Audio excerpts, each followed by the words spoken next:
মুসলমান করে ছেলে মেয়েরা বাবা তরুণেরা হে নবী প্রেমিকেরা আমার আল্লাহ জানিয়েছিলেন হে আমার কালিমুল্লাহ হে আমার নবী মুসা ওই বান্দাটা যখন রাস্তা দিয়ে হেঁটে হেঁটে যাচ্ছিল তার ছেলেখানা বলতে লাগে আব্বা জান দুনিয়া বড় না প্রথম আসমান বড়।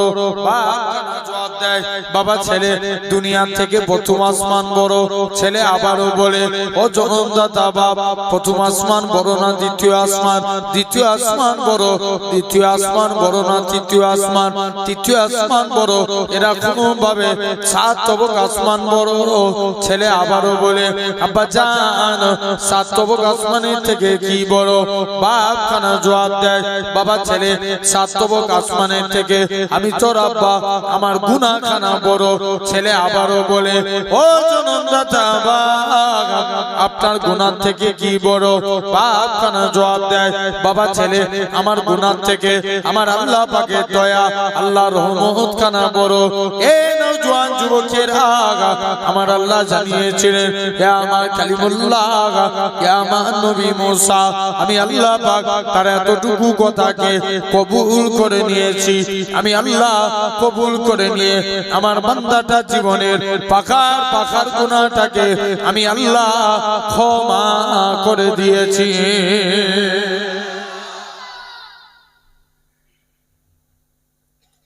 আমি আল্লাহ তার জিন্দেগীর গুনাহকে maaf করে দিয়েছি। তাহলে আমরাও তো এই জায়গায় বসেছি মূল জিনিস বুঝবো, বলেন ইনশাআল্লাহ। ভাই আমরা সব আল্লাহর মুমিন বান্দা হতে চাই, জোর করে হতে চাই তো ইনশাআল্লাহ। বলো তো ভাই এই সমাজে বিড়িখোর বাড়ে না কমে? জোর করে বলো। ওরে আল্লাহ এখন দেখবেন আগেকার যুগের মুরব্বিরা বিড়ি খেত, এখনের যুবকরা গাঁজা খায়। কথা বলে না কেন? আওয়াজটা একটু জোর করে বলো। আছে না? জেনে রেখে দেন এই বিড়ি খেলে ঠোঁট কালো করে। সমাজে মাতাল আছে না নাই? কম না বেশি? অনেক বেশি। মদ খেলে চোখ লাল হয়। আবার দেখবেন অনেকে আপনার লটারি কাটে। আগে লটারি হারাম জেনে কাটতো, এখন মনে মনে বিসমিল্লাহ বলে কাটে। হ্যাঁ যে যদি একবার লেগে যায় 1 কোটি টাকা আছে না নাই? চায়ের দোকানের থেকে এখন লটারির দোকানে বেশি। জেনে রেখে দেন বিড়ি খেলে ঠোঁট কালো হয়, মদ খেলে চোখ লাল হয়, লটারি কাটলে গরিব হয়। আবার এমনও নামাজি বান্দা আছে এরা সিজদা দেয়, এদের কপালে একটা কালো দাগ পড়ে যায়। মা এসা বলে ইয়া রাসূলুল্লাহ হাবিবাল্লাহ কিয়ামতের ময়দানে আল্লাহর কোটি কোটি বান্দা থাকবে, আপনি আপনার উম্মতদের কেমন করে চিনবেন? আল্লাহ রাসূল বলছে বিবি আয়েশা যারা আমার পবিত্র উম্মত হবে তাদের চেহারা দিয়ে আমি রাসূলুল্লাহ আমার নূরের জ্যোতি জ্বলতে থাকবে। দেখবেন নবীর দুইজন সাহাবী ছিলেন, নাম আম্মার আর আমির। দুইজন মিলে নবীর কাছে গেছে, হুজুর আমরা জিহাদের ময়দানে যেতে চাই। আল্লাহর নবী অনুমতি দিয়ে দিলেন, যাও জিহাদের ময়দানে চলে যাও। আল্লাহ একজন ওলি বান্দা ছিলেন যেনার নাম ছিল হযরতে হাবিবে আজমি রাহমাতুল্লাহ। হুজুরের স্ত্রীটা খুব কড়া মিজাজের ছিল। কড়া এক একজন স্ত্রী আছে না, বিরাট কড়া আছে না নাই? নবী বলছেন শুনছো 7 শ্রেণীর নারী এরা কখনোই আল্লাহর জান্নাতি হতে পারবে না। আন্নানা, হান্নানা, কান্নানা, মান্নানা, হাত্তাকা, বাররাকা, সাত্তাকা। কটা বললাম? 7টা। দেখবেন অনেক স্ত্রী আছে স্বামী ইনকাম করে স্ত্রীর হাতে টাকা দেয়, স্ত্রীতে নাশকরগুজারি করে। কথা বলে না কেন? আছে না নাই? অনেক সমাজে অনেক স্ত্রী আছে স্বামীকে ঘুরিয়ে মার দেয়। এটা আমার কথা না, হাদিস শরীফ। নবী বলছে ওই সমস্ত নারীরা জাহান্নামী। অনেক স্ত্রী আছে স্বামীকে দিয়ে খেদমত করায়, আছে না? অনেক স্ত্রী আছে স্বামীর মুখে মুখে তর্ক করে। জেনে রেখে দেন নবী বলছেন এই সমস্ত নারীরা কখনোই আল্লাহর জান্নাতি হতে পারবে না। জেনে রেখে দেন। তো এখন হুজুরের স্ত্রী খুব কড়া, স্ত্রী বলছে আগো স্বামী তুমি কোন মালিকের কাজ করো, মালিক টাকা দেয় না, দরকার এই মালিক চেঞ্জ করো, অন্য মালিক ধরো। হাবিব আজমি বলে স্ত্রী সবর কর, আমার মালিক যেদিন দিবে না ছপ্পর ফাড়কে দিবে। জোরে বলো। বলছে রোজই তো বলছো তোমার মালিক দিবে দিবে, দিবেটা কবে? এই টাকা না দিয়ে ঘর ঢুকলে ঘড়ি ঢুকতে দুবনি। হুজুর কাজ করতেন কি? জঙ্গলে বসে বসে আল্লাহকে সিজদা দিতেন, সারা দিন আল্লাহকে সিজদা দিয়ে আল্লাহর কাছে দুটো হাত পেতেছে। আল্লাহ স্ত্রীর মনে আশা রুজি জিম্মাদার হয়ে যাও। মুসলমান ঘরের ছেলে মেয়েরা, আব্বারা, তরুণেরা, হে নবী প্রেমিকেরা, আল্লাহ পাকের রানী হযরতে হাবিবে আজমি রহমাতুল্লাহ আলাইহি হুজুর আমার বাড়ির দিকে চলে গেলেন। হুজুরের লক্ষ্য পড়ে গেল হুজুরের বাড়িতে মেহমানদারি হয়। হাবিব আজমি চিন্তার মধ্যে পড়ে যায়, আল্লাহ পাক আমি ভুল করে কি অন্য মানুষের বাড়িতে চলে এসেছি? কার বাড়িতে এসেছি? আরেকটু আগিয়ে গেলেন যে দেখে নাকি হুজুর স্ত্রী রাতে গুছা গুছা টাকা আছে। হুজুরের স্ত্রী বলে ও আমার স্বামী তুমি যে মালিকের কাজ করো তোমার মালিকটা কি বন নয়? তোমার মালিকটা দয়ালু, দুইটা লোক পাঠিয়েছিল চাল ডাল আটা দিয়ে বলে গেছে হাবিব আজমিকে বলে দিবে সে যেন তার মালিকের আরো বেশি বেশি করে কাজ করে, তার মালিকটা কি বন নয়? দুহাত ভরে দিয়ে যাবে। ও যুবকেরা, আল্লাহ পাকের ওলি হযরতে হাবিব আজমি রহমাতুল্লাহ আলাইহি জানিয়েছিলেন ও আমার স্ত্রী শুনে রেখে দাও, আমি যে মালিকের কাজ করি আমার মালিকটা দুনিয়ার কোনো মালিক নয়, আমার প্রভুটা দুনিয়ার কোনো প্রভু নয়, আমার মালিক হলো তামাম মালিকের মালিক রাজাধিরাজ আমার আল্লাহ পাক।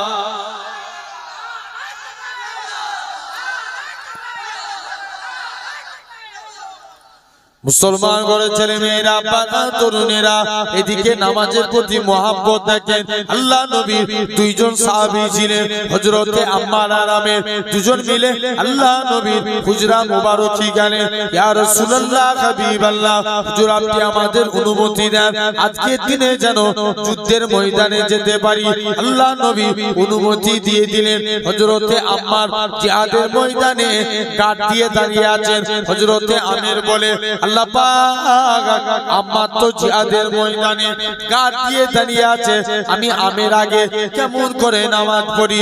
না না না না, আমি আমের ঘুমিয়ে ঘুমিয়ে কাটাবো না।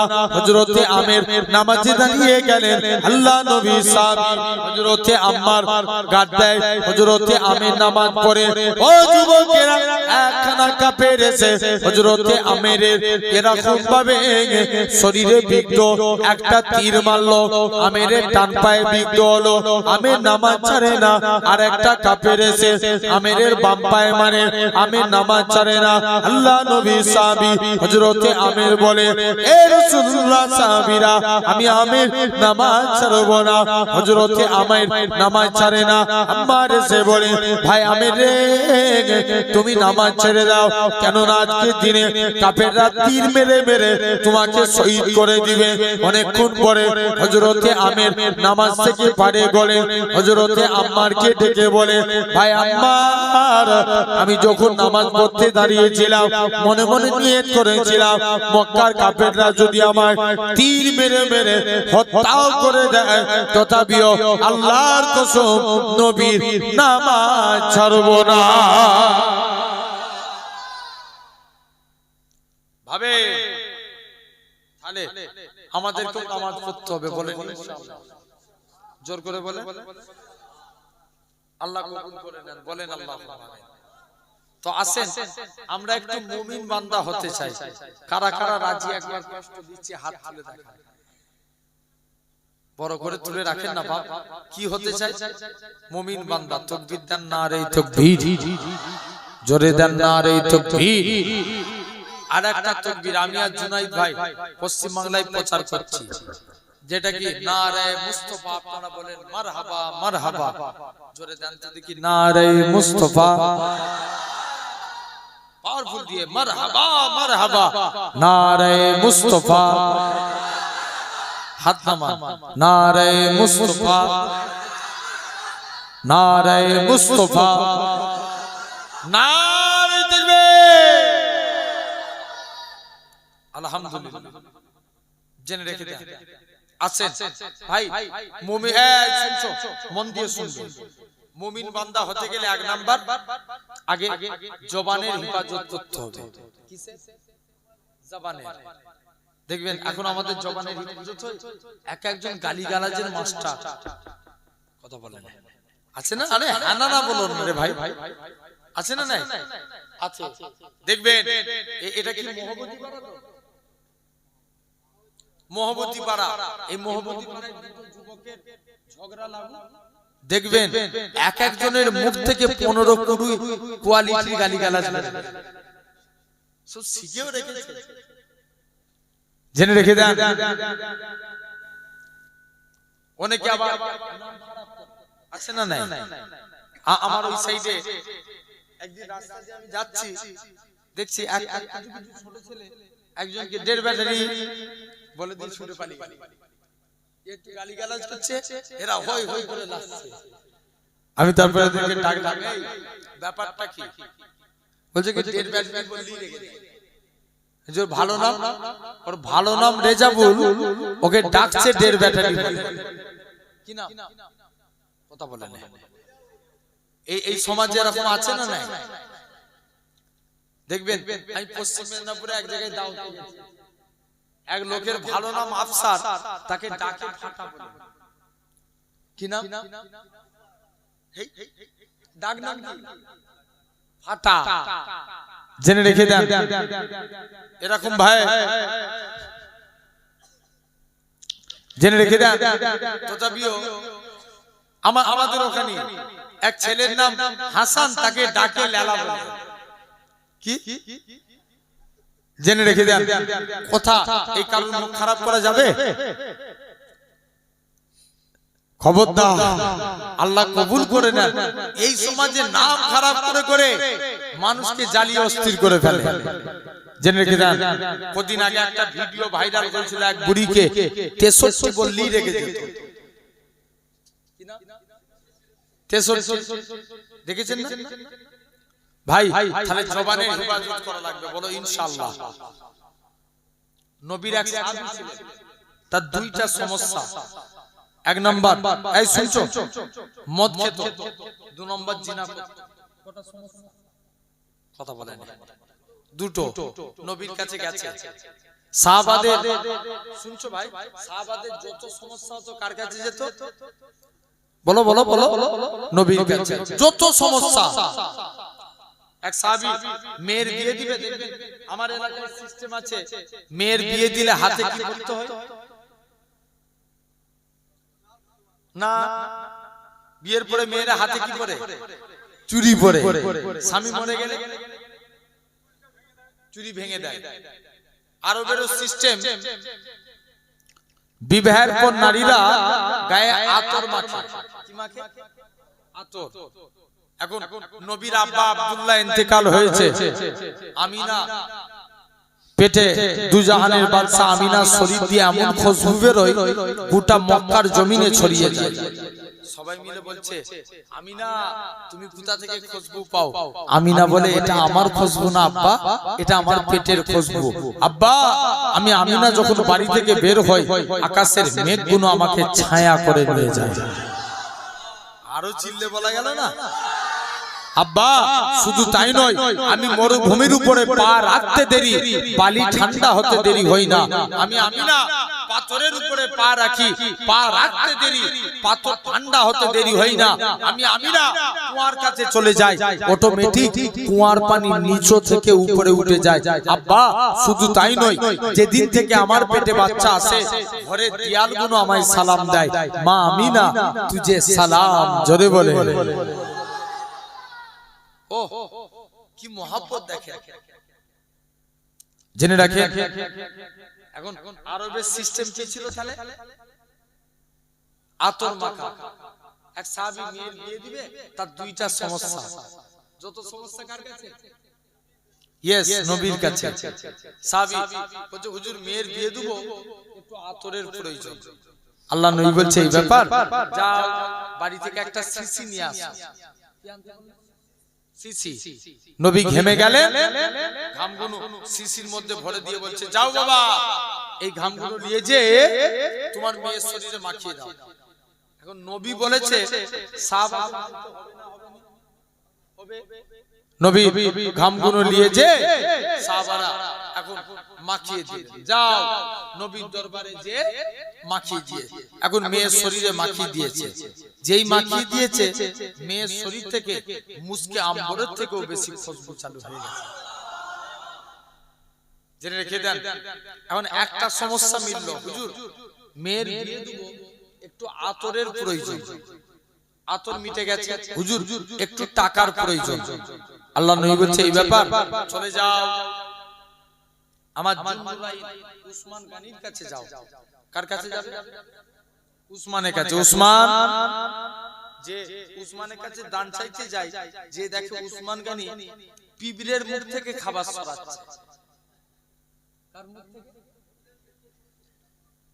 পিঁপড়ের মুখ থেকে সাহাবী লজ্জায় বাড়ি চলে এসেছে নবীর কাছে আর দান চায় না কি ব্যাপার হুজুর উসমানের কাছে দান চাইতে গিয়েছিলাম লজ্জায় চাইনি কেন রে হুজুর যে লোক পিঁপড়ের মুখ থেকে খাবার সরায় সে আমায় কি দান করবে আল্লাহ নবী বলছে আবার যা দ্বিতীয় দিন পাঠিয়েছে যে দেখে উসমান গানি বস্তা থেকে এই যে তুলো ঝরে না তুলো উড়ে যায় ওগুলো ধরে ধরে বস্তায় ভরে দ্বিতীয় দিনও নবীর কাছে এসে হাজির হুজুর উসমানে কাইতে চাইবে কেন রে যে লোক পিঁপড়ের মুখ থেকে খাবার সরায় বস্তা থেকে তুলো উড়ে যায় তুলোগুলো ধরে ধরে বস্তায় ভরে ও লোক আমায় কি দান করবে আল্লাহ নবী বলছে উসমানকে ডেকে নিয়ে আয় স্বাভাবিক আমরা হুজুর এলে দোয়া চাই না যে হুজুর একটু দোয়া করেন আল্লাহ যেন আমাদের রুজিতে বরকত দেয় কথা বলেন দোয়া চাই না চাই না চাই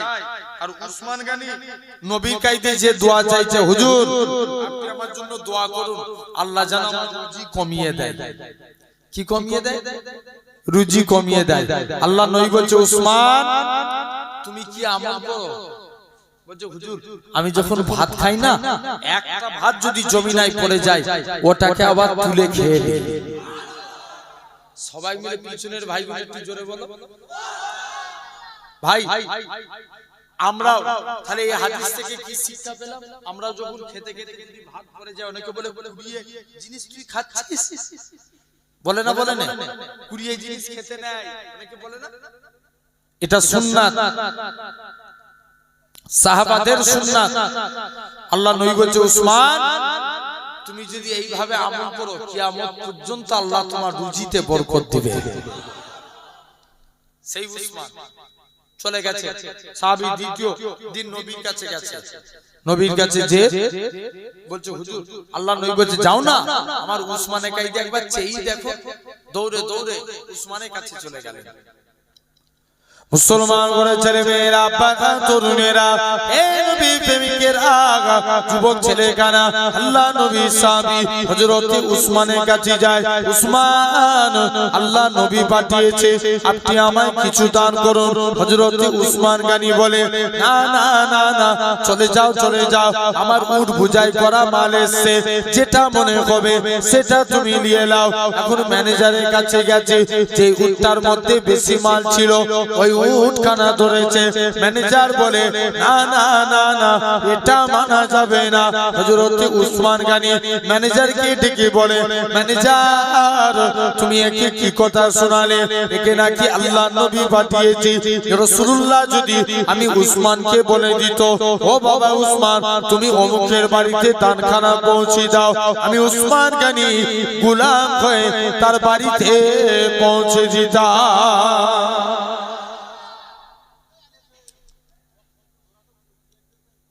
জেনে রেখে দেন খবরদার এই শুনছেন এরকম ভাবে তোমাকে আমাকে ভাবা লাগবে তোমাকে আমাকে চিন্তা করা লাগবে তো এখন নবী সাহাবীর কয়টা সমস্যা এদিকে দেখেন নবী সাহাবীর কয়টা সমস্যা বলেছিলাম? দুইটা। এক নাম্বার মদ খেত, দুই নাম্বার জিনা করত। একদিন নবীর দরবারে গেছে, হুজুর আমি ভালো হতে চাই, আমাকে আমল বলুন। আল্লাহ নবী বলছে, বাবা তুমি ভালো হবে, যাও আমল করো, তুমি আমল করো, ওয়াদা করো, মুখ দিয়ে কোনোদিন মিথ্যা কথা বলবে না। কি কথা? মিথ্যা কথা। আর সাহাবী খেত কি? কথা বলে মদ আর জিনা। এখন নবীর দরবারে খুশি মনে হাত বাড়িয়ে দিয়েছে, হুজুর অনুমতি দেন, হুজুর আমি ওয়াদা করছি জীবনে কোনোদিন মিথ্যা বলবো না। বাড়ি চলে গেছে। নবীর দরবারে যে বাড়িতে গেছে, বাড়িতে নবীর দরবারে যে বলছে, হুজুর আপনার কাছে এসেছে, কি ব্যাপার? হুজুর বেয়াদবি মাফ করে, আমি আপনার কাছে এসেছি, হুজুর আপনি আমায় আজকের দিনে, আল্লাহর নবী একদিন মদ খেয়ে নবীর দরবারে গেছে। নবী জিজ্ঞেস করছে, বাবা তুমি মদ পান করেছো, ওয়াদা করেছিল কি বলবো না? খাবো না বলেছে না মিথ্যা কথা বলবো না বলেছে? মিথ্যা কথা বলবো না। এখন নবী জিজ্ঞেস করছে, বাবা তুমি মদ খেয়েছো, ওয়াদা করেছিল মিথ্যা বলবো না? নবীর কাছে গেছে, হুজুর আমি ওয়াদা করেছিলাম না মিথ্যা বলবো না, আজকের দিনে কথা দিচ্ছি হুজুর মদ খেয়ে ফেলেছি, কথা দিলাম জীবনে আর মদ খাবো না।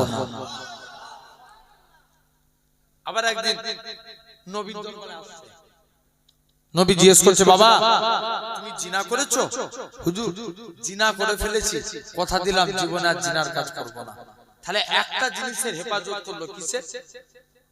জবানে। ভাই একটা মানুষ ভালো হতে গেলে একটা ভালো কাজই তার জন্য যথেষ্ট, আর একটা মানুষ খারাপ হতে গেলে একটা খারাপ কাজ তার জন্য যথেষ্ট। যদি বলেন কেন, একটু প্রমাণ নেন, আমি বুঝিয়ে দিয়ে যাচ্ছি। এই ভালো কাজ করলাম, মানুষটা মিথ্যা কথা বলবো না ওয়াদা করলো, মানুষটা পরিবর্তন হয়ে গেল। এক দেশে এক আল্লাহর ওলি ছিলেন, আল্লাহর ওলি। ওই দেশে তিন ভাই, কটা ভাই? তিন ভাই, তাদের একমাত্র বোন। তিন ভাই একটু বিদেশে যাবে, মনে মনে করছে আল্লাহ বোনকে কোথায় রেখে যাব, কিন্তু এই যুবতী মেয়ে ছেলে যেখানে রেখে যাব মানুষ অন্যায় কাজে লিপ্ত হয়ে যাবে, হ্যাঁ কি না? তাহলে কোথায় রেখে যাওয়া যায়? তিন ভাই মিলে অনেক ব্রেন খেলিয়ে সিলেক্টেড করলো, অমুক জায়গায় একটা যুবক আল্লাহর ওলি আছে, তার কাছে রেখে যায়।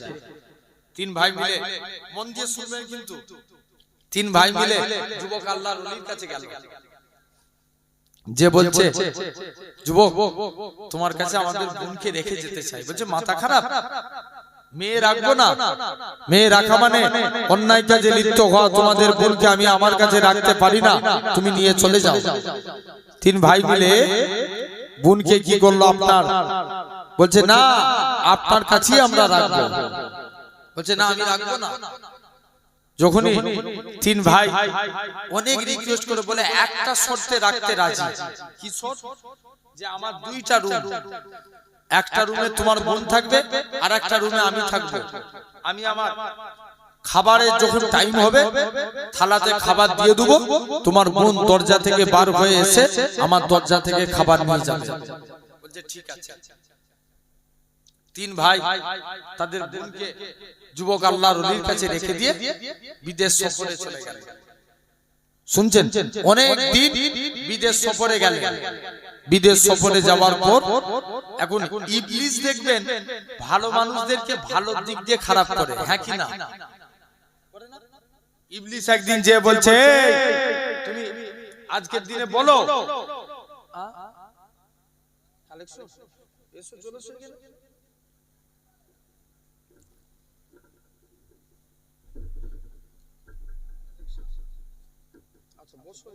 সবাই দেখে নাও, কমিটি ছেড়ে সবাই চলে এসো। এই তোর নিচে এসে বস না, ডাকছি না।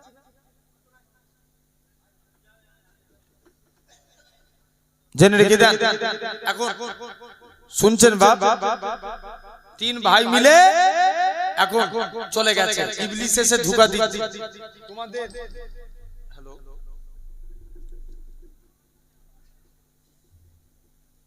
আচ্ছা আমার মায়েরা, মায়েদের প্যান্ডেল একটু সামনের দিকে আগিয়ে আসেন, সামনের দিকে আগিয়ে আসেন। আর এরা তো কসম খেয়ে দাঁড়িয়ে আছে, জীবনে আমরা মজলিসে এসে বসবো না।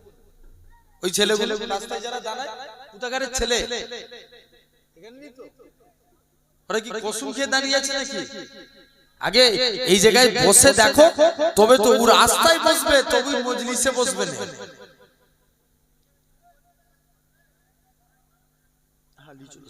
জান এরকম ভাবে তিন ভাই এখন ইবলিস এসে ধোঁকা দিচ্ছে। তুমি ওই মেয়েটার বাড়িতে যাও, মেয়েটা বেপরদাহীন ভাবে তোমার কাছে এসেছে।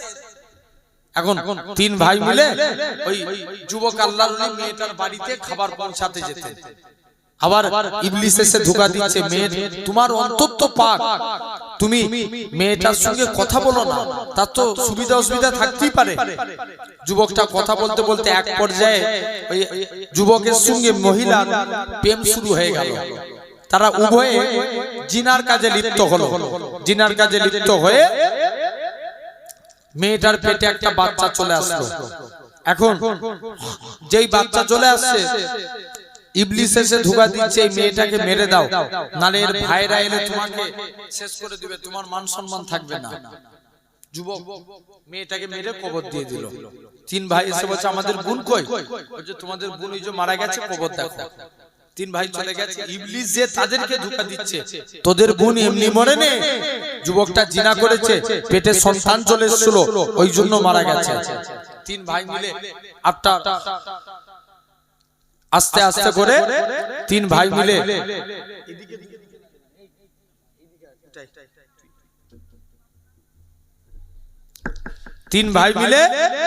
আপনার কি করেছে, আপনার আস্তে আস্তে করে তিন ভাই মিলে রাজার দরবারে বিচার দিয়েছে। রাজা বলছে বিচারের সিদ্ধান্ত হলো এই যুবকের ফাঁসি দেব।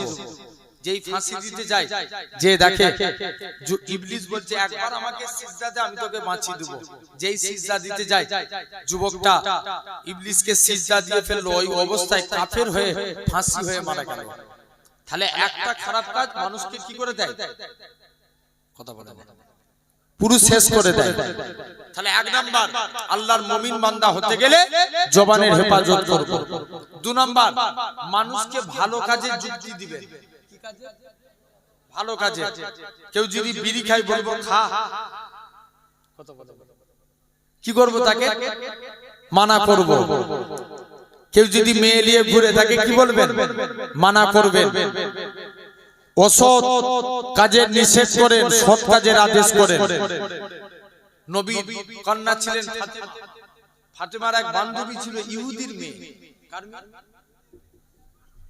ইহুদির মেয়ে। ইহুদি তার মেয়ের জন্য বিয়ে ঠিক করেছে। বলছে ফাতেমা, মেয়ে বলছে আব্বা আমার একদিন সময় চাই, আমি যে আপনাকে ডিসিশন জানাবো বিয়ে করব কি করব নি, কতদিন সময় চাই? একদিন। বাপের কাছে একদিন সময় নিয়ে মেয়ে ছেলে মনে মনে করছে আমি যার কাছে যাই সেই আমাকে খারাপ যুক্তি দেয়, তবে নবী কন্যা ফাতেমার কাছে গেলে ফাতেমা সব সময় আমায় ভালো যুক্তি দেয়। জোরে বলে আমি ফাতেমার কাছে যাব। ইহুদির মেয়ে বাপের কাছে কতদিন সময় চাইলে? একদিন সময় নিয়ে ফাতেমার কাছে চলে গেল। মুসলমান ঘরে ছেলে মেয়েরা, বাচ্চা তরুণেরা, এই নবী প্রেমিকেরা, ইহুদির মেয়ে কানা আল্লাহ নবী বেটি ফাতেমা রাদিয়াল্লাহু তাআলা আনহার কাছে দৌড়ে দৌড়ে চলে গেলেন। ফাতেমা, আমার আব্বা আমার জন্য বিয়ে ঠিক করেছে, আমি কি বিয়েতে রাজি হব? ফাতেমা বলে, কোন ইহুদি বাপ মা সন্তানের জন্য কখনো খারাপ চাই না, তুমি তোমার বাপ মায়ের কথা মতো বিবাহ করে নাও, বাপ মা তোমার ভালো চায়, এমন শুনতে দেখতে পাওয়া যায়। ইহুদি মেয়েখানা বলে, ফাতেমা তোমাকে আমার বিয়েতে যা লাগবে। ফাতেমা বলে, আমরা হলাম মুসলমান, তোমরা হলে ইহুদি, কেমন করে তোমাদের বিয়েতে যায়? ইহুদি বলে, না না না না, এটা মানা যাবে না। ও যুবকেরা, আল্লাহ নবী বেটি ইহুদির মেয়েকে ফাতেমা রাদিয়াল্লাহু তাআলা আনহা বলে, ও বেটি ইহুদির বেটি ফাতেমা, চলে যাও চলে যাও, আমার আল্লাহ যদি রাজি থাকে আমি ফাতেমা তোমার বিয়েতে যেতে রাজি। কে রাজি থাকবে? আল্লাহ রাজি থাকবে। যাও, মেয়ে এখন একদিনের সময় চেয়েছিল, বাপকে এসে বলছে আব্বা একদিন সময় চেয়েছিলাম না, মিটে গেছে, যান আপনার পছন্দ মতো ছেলেকে আমি বিয়ে করব। জোরে বলবে না? এখন ইহুদি তো বিরাট, ইহুদি এখন বিরাট খুশি, তুমি আমার পছন্দ মতো ছেলেকে বিয়ে করবে, যাও। তাড়াতাড়ি করে বিয়ের দিন ঠিক হয়ে গেল, সব কুটুম সাক্ষের দাওয়াত হয়ে গেল। লাস্টে গেলে ইহুদির মেয়ে বলছে আব্বা বিয়ে করব, আমি সবাইকে দাওয়াত করেছি, আমি সবাইকে দাওয়াত করেছি, তবে আব্বা নবী কান্না ফাতেমাকে দাওয়াত করেছি, ফাতেমা আমার বিয়েতে এলে বিয়ে হবে, নচেত বিয়ে হবে না। জোরে বলো। ইহুদি বলছে মা তুই কেন ফাতেমাকে দাওয়াত দিয়েছিস? আমাদের বিয়ে বাড়িতে কত নামি দামি ব্যক্তি আসবে, আর ফাতেমা ছিঁড়া ফাটা তালি দিয়া জামা পরে, ফাতেমাকে দাওয়াত দিয়েছিস গরিব মানুষকে, সে আমাদের অসম্মান হয়ে যাবে। কাউকে ছোট মনে করতে আছে? জানবেন 2 টাকার কলমে 5 কোটি টাকা চেক লিখা যায়। কত টাকার কলম? 2 টাকার কলম। এখন ফাতেমার কাছে চলে গেছে, ফাতেমা কি ব্যাপার? ফাতেমা বলছে যাও, আবার বলছে তবে ফাতেমা বিয়েতে আসতে পারে, ফাতেমা যদি নতুন কাপড় পরে আসে তবে বিয়ে বাড়িতে আসবে, নালে আসবে না। কি কাপড় পরে? ওই যে ওই ছেলেগুলো কেন ওখানটাই দাঁড়িয়ে আছে? হ্যাঁ, এগুলো তো ঠিক নয় এই অভ্যাস। এই মহবুদি পাড়ার যুবক কমিটি ছেলে তো কি হয়েছে জেনে রেখে দেন। আমার ভাইরা আব্বারা তরুণেরা, এখন ইহুদির মেয়ে ফাতেমার কাছে চলে গেছে, যাই দরকার হয় ফাতেমাকে একটা কাপড় কিনে দেবো। মুসলমান ঘরের ছেলে মেয়েরা আব্বারা তরুণেরা আল্লাহ নবী বেটি ফাতেমার কাছে ইহুদির মেয়েখানা চলে গেলে, ফাতেমা তোমাকে আমার বিয়েতে যা লাগবে। ফাতেমা বলে ঠিক আছে আমি তোমার বিয়েতে যাব, তবে ফাতেমা তোমাকে আমার বিয়েতে নতুন কাপড় পরে যা লাগবে। ফাতেমা বলে না না না না এটা মানা যাবে না, আমি ফাতেমা কেমন করে তোমার বিয়েতে নতুন কাপড় পরে যাব, আমার তো নতুন কাপড় নাই। ইহুদির মেয়েখানা বলে ফাতেমা দরকার আমি তোমায় একটা কাপড় কিনে দেবো। ফাতেমা বলে ঠিক আছে তোমাকে আমার কাপড় কিনে দেয়া লাগবে না, তুমি আমায় কি কথা জানাও, আমার আব্বা জান যদি দুনিয়ার সম্পত্তি চাইতো, আমার আল্লাহ পাক তাম পৃথিবীর সম্পত্তিকে আমার আব্বা জানের কদমে রেখে দিতে। আল্লাহ নবী বেটি ফাতেমা বলে ঠিক আছে আমি তোমার বিয়েতে যাব, নতুন কাপড় পরিয়ে যাব, তবে আজকের দিনে নতুন কাপড় পরিয়ে যাব। ফাতেমা নামাজ পড়ে আল্লাহর কাছে দোয়া চায়, ফাতেমা দোয়া চাইতে দেরি, কাপড় আসতে দেরি হলো না। ফাতেমা কাপড় নামাজ থেকে ফারে গয়ে কাপড় খানা নিয়ে দৌড়ে দৌড়ে আল্লাহ নবীর কাছে গেলেন। ইয়া রাসূলুল্লাহ হাবিবাল্লাহ আসসালাতু ওয়াসসালামু আলাইকা ইয়া রাসূলুল্লাহ হাবিবাল্লাহ। ও যুবকেরা আল্লাহ নবী সালামের উত্তর জানা দিলেন, ও মা ফাতেমা তুমি কি জন্য সালাম দাও? আব্বা জান আজকের দিনে আমি ফাতেমা, আমাকে আজকের দিনে এরা আমি কোথায় কাপড় পাই? আমি নামাজ পড়ে দেখি আমার বাড়িতে দামি কাপড়। হযরত জিবরাইল আমি ফাতেমার কাছে চলে আসে, ফাতেমা তুমি একে কি কথা শোনালে? একে নাকি আল্লাহ নবী পাঠিয়েছি। রাসূলুল্লাহ যদি আমি ফাতেমাকে বলে দিত ও বাবা ফাতেমা তুমি আজকের দিনে ও বাবা ফাতেমা চলে যাও, তোমার উপরে আল্লাহ রাজি হয়ে জান্নাতুল ফেরদাউস থেকে শাড়িখানা পাঠিয়েছে।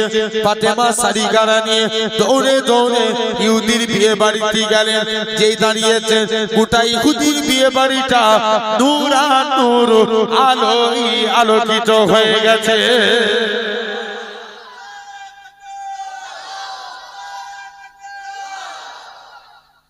গোটা বিয়ে বাড়িটা আলোকিত। দেখবেন মেয়েরা কারো জিনিস দেখলে লোভ লেগে যায়, হ্যাঁ কি না? ফাতেমাকে বলছে ফাতেমা তুমি এই শাড়ি, ফাতেমা বলছে দোকানের নাম বললে তোরা পাবি না খুঁজে। কি করতে হবে বলো? যত দাম লাগে দেবো। ফাতেমা বলছে এই শাড়ি কিনতে গেলে আগে কলেমা পড়ে মুসলমান হতে হবে। একসঙ্গে 400 ইহুদির মেয়ে ফাতেমার হাতে হাত দিয়ে ঈমানের কালেমা পড়ে মুসলমান হয়ে গেল। ও ব্যাস, এই দুটো পয়েন্টই থাক।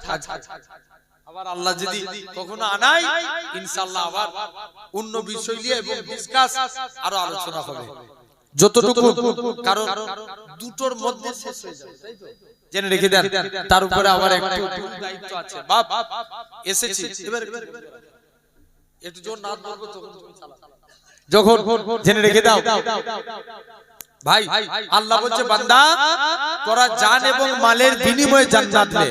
আমরা তো জান দিতে পারিনি, যদি মালের ওসিলায় আল্লাহ নাজাত দেন। ভাই নবী বলেছে, সাহাবারা দান করেছে, তাই আমরাও দান করব। আপনার পীরের বাচ্চা আপনাদের কাছে চাইবো, একটা ভাই